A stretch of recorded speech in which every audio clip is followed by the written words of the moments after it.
Hi, John with Citizen Survival Plan here. Today we're going to do an assembly of a lower receiver. I have one here, it's totally bare, and I have all the parts laid out that we're going to need, minus the stock, but we'll get that at the end. We're going to go through and we're going to turn that receiver into something like this so we can put an upper on it. Alright, so we're just going to do a brief run through of the parts. This is the receiver. This is this piece here. This is the buffer spring and the buffer. Both of these parts are going to go into the tube, which is this, the buffer extension.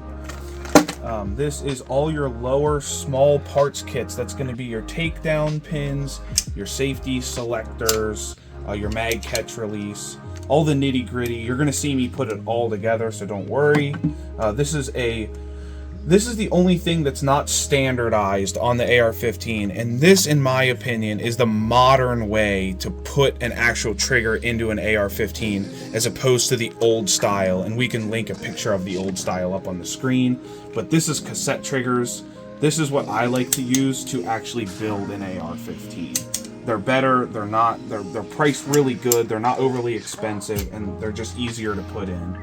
This is the trigger guard, that's what goes there. This is the back plate, which goes up to the back of your extension, along with the castle nut that spins onto your buffer and attaches the tube to your lower receiver. And then just a grip, we'll get that at the end. But let's get into it. The hardest part about doing it is getting all the little pins and everything into your actual lower receiver. Okay, so let's do the front detent pin. We're going to push the spring in. Then we're going to take one of the detents. They are both the same direction, so it doesn't really matter. And we are going to try and get that in there. Now,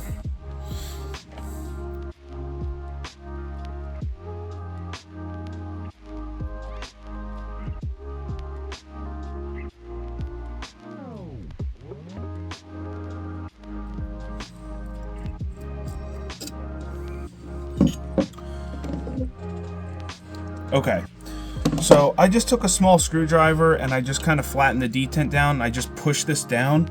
You can see the channel right here is where that detent is going to ride. So all I need to do is kind of push this in, and you just heard it click. So now our front takedown pin is in, and we're good on that.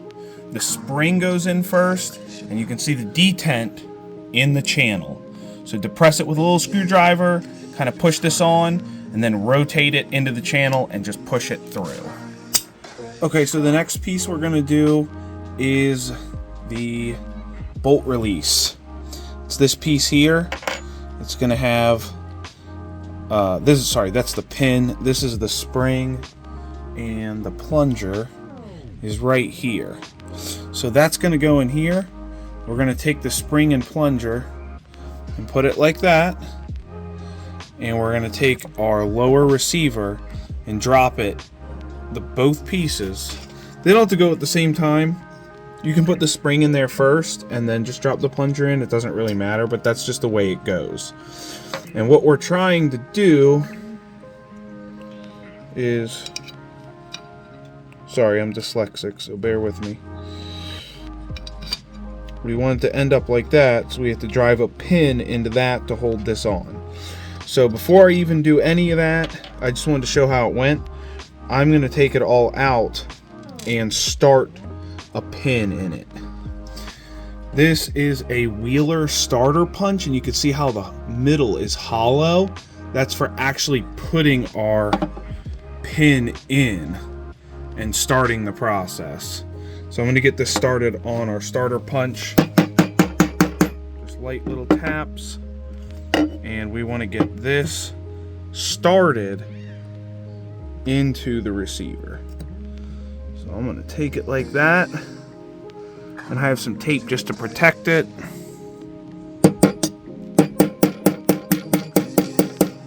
Okay, so we got the pin started.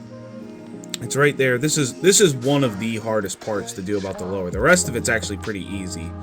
So we're going to stick our plunger and our spring back in, right where we had it before. I'll drop the spring in there. and the plunger. Make sure it sets in there right. I'm gonna look at it. Yep, it's all in there. Alright, so the pin is started, the plunger and spring are in. We are just trying to get the pin through that hole, through this. This is kind of a difficult process, I'm not gonna lie. Holding it all and trying to get it in is just difficult, and you're just gonna have to find the right way to do it. I might have my camera person here put their hand, and this is how I usually make my receivers, honestly. You've held this before for me. Put your thumb like that, just hold it in there. This always helps if you have a friend. Hold it just like that. I'm gonna go on top.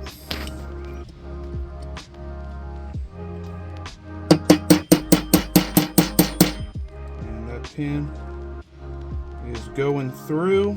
The pin is going through there. You can let go. See, it's holding now. It's not all the way in, we just need to tap the pin the rest of the way in. I'm gonna go ahead and do that. Do you want to put your hand right here and just hold up the receiver? This is how I've built all my lowers. I always have somebody actually just help and hold, so it does help a lot. And that pin is in. And our mag catch is in there working as intended. And yeah. That's together. Let's move on to the next step.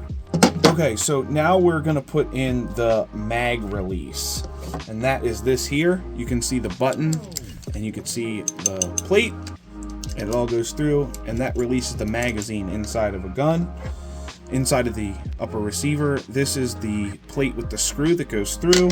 This is the spring, and then obviously that is the mag release button. First thing I'm going to do is I'm going to take the spring for it, and I'm just going to drop it in here. Make sure it goes the whole way in. And we are going to take the screw and this plate, and we are going to make sure that that goes in to the spring we dropped into the receiver. And we're going to set it in. Then I'm going to take the actual button. I'm going to hold the back of it with my finger on the other side so I don't push it through. And I'm going to make sure that I screw this on, not cross-threaded. And I can feel it's going on nice and smooth. I'm going to spin it until I can't when it contacts the receiver right about there. So now I can, can push it the whole way through. It's just a little funny right now, but we will get it through. I'm going to push that out, and now I'm going to start threading the plate on. This is a little bit tough because the spring is just tough. Watch you don't scratch up your receiver. Try not to scratch your receiver, but we're going to spin this in, and we're going to check it periodically. That looks just about right. We want the screw to either be flush or just below, so I got to spin this at least one more time.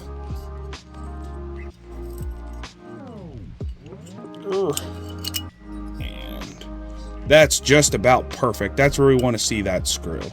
And my mag release is now in, and we'll show you that that should work. Mag clicks in, and it releases. And releases. So that's working perfect. That's the way we want that. Alright, so let's drop the trigger in. What I'm going to do is just release the trigger. I'm going to pull it. I am not going to let it slam forward. I am holding it in my hands. You don't want to let that come the whole way forward. You want to stop it right there. And we are just going to gently drop. Well, one thing I want to show you is there's two springs on the bottom of this. This is a cassette trigger, so it's got to have some tension to sit in there correctly. So what we're going to do is we'll put the front pin in. That's going to go in nice and easy. That's going to go through this. We shouldn't have trouble at all. Of course, yeah, just should slide right in. There is two bolts that go on it. We're not going to put that in yet. We got to get the rear one in. And if you can look, it's not really lined up. You can see the edge of it in there. If I were to try and push this in, it's just not going to go. And no amount of forcing it is going to let it go through. just like I said, those springs on the bottom, we're going to have to depress those to line this up. So I'm going to take my finger and a decent amount of strength, and I'm going to push down. I might use my thumb. I'm going to push down, and I'm going to start it. I didn't start it at all. It popped right up. And we depressed it, and now we're going through. It's kind of getting stuck on the back. We're going to push a little bit more and just kind of use some wiggling to get it in.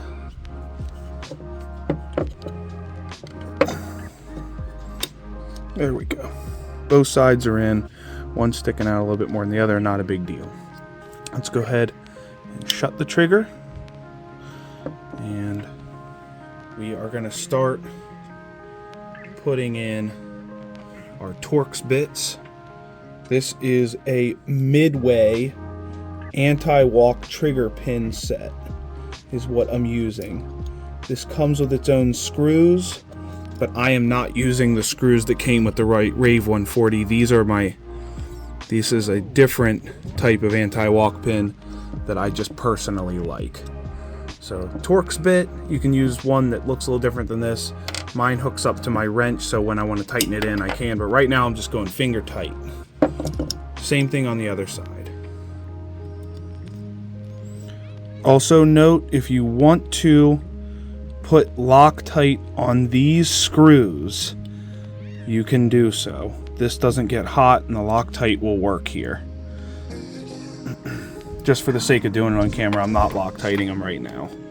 I've actually never had these walk out on these anti-walk pins. And I have a couple that don't have any Loctite on them, so I don't really worry about it. Whoop.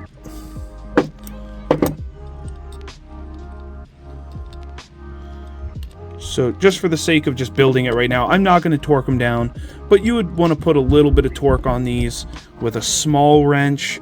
You wouldn't want to go crazy because those are small parts. Let's put our trigger guard in.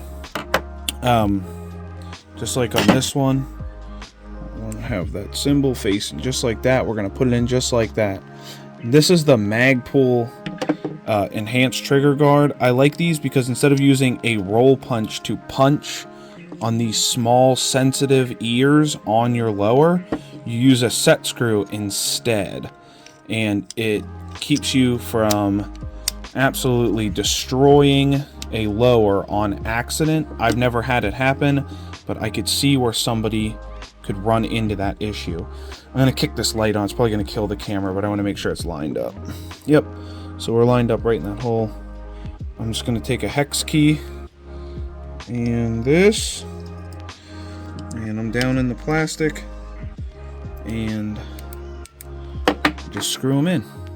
Really not much to it than that. I think you need a little pressure, and once you feel it, it'll start going in there.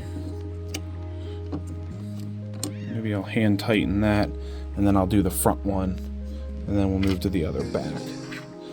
On this, there's only one side where you do the set screw. The other side is blank. So just on your mag release button side, we are going to go ahead and put a set screw right there.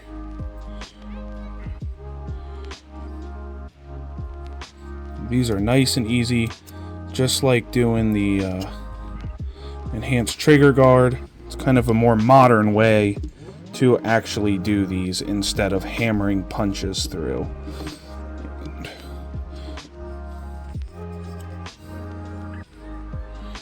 Get that flush whenever I get it. Maybe a little bit more. Just make sure it goes the whole way in.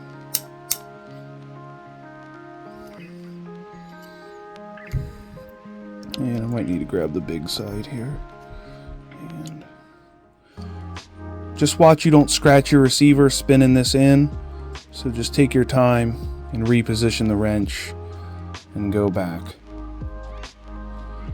And I'm going to call that thoroughly in, and then we'll just do the rest of it.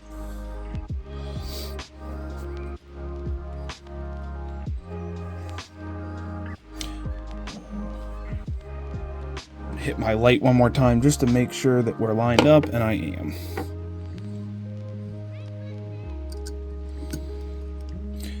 Little downward pressure until you feel it bite, and then we're just going to spin it in.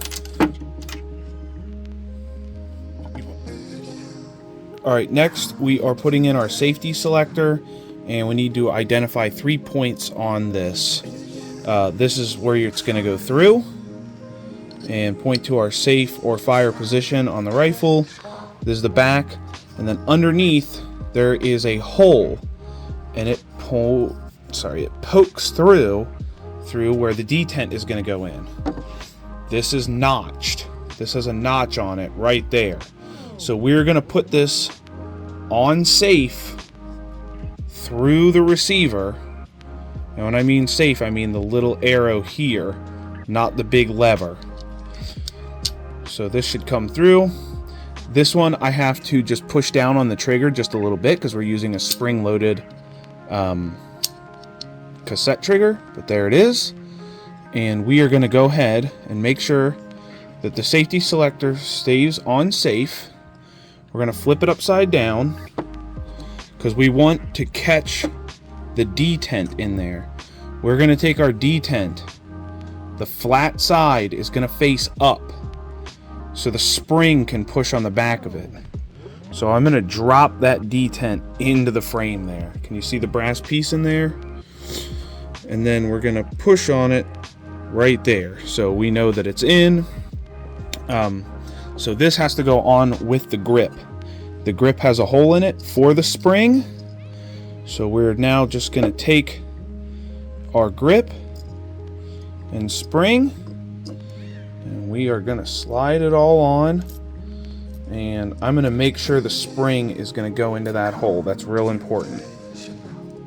And just a little bit of strength, you just push it on, and it's good. So we're just going to bolt the grip on now and to make sure it's on there good. All right, we just checked our safety selector, and there's a screw in the bottom of this. I might wash that out. Nope. Yep, we're going to screw right into that and put the handle on. So I usually have to face this up, and I'm going to go like that because I need the screw to stay on with gravity. And make sure you don't cross-thread it or nothing. You can feel it going on there nice and smooth.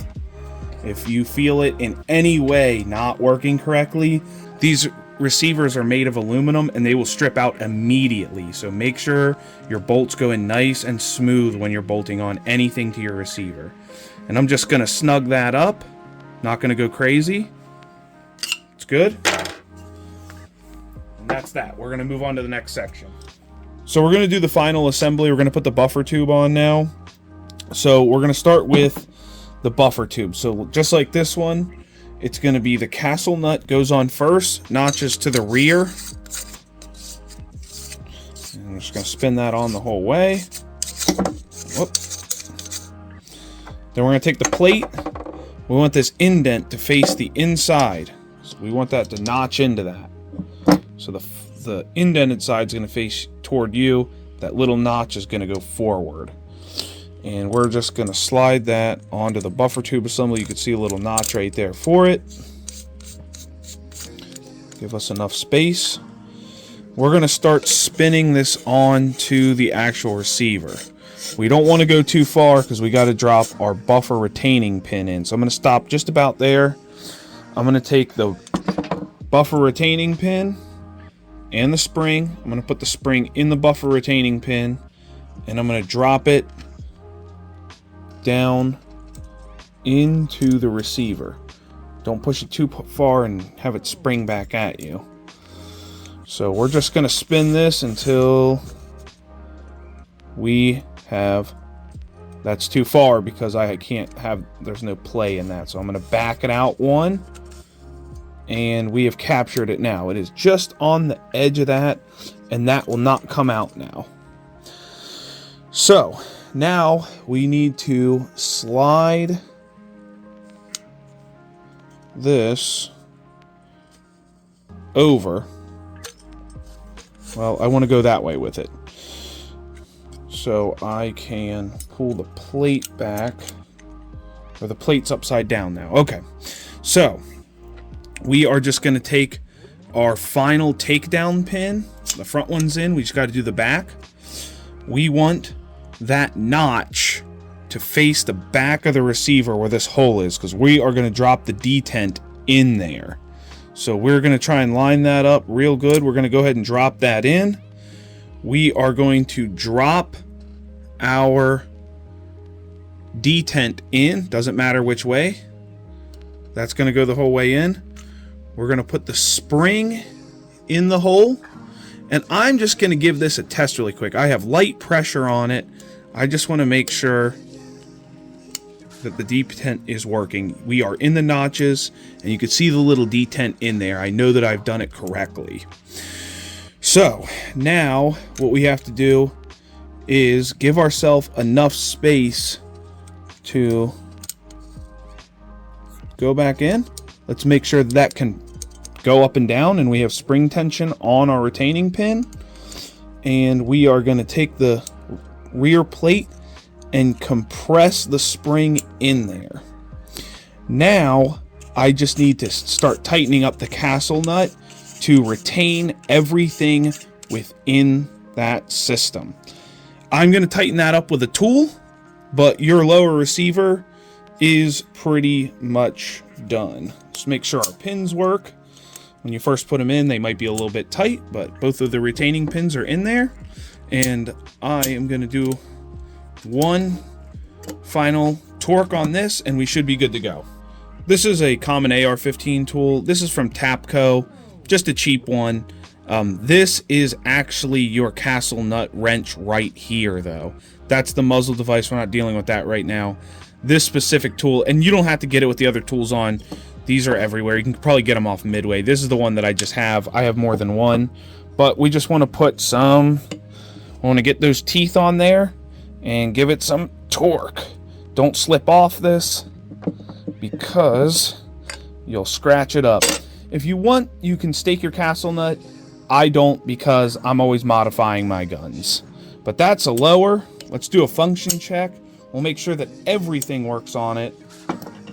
Alright, everything's torqued up. Should be good. Let's just make sure that our mag and everything works.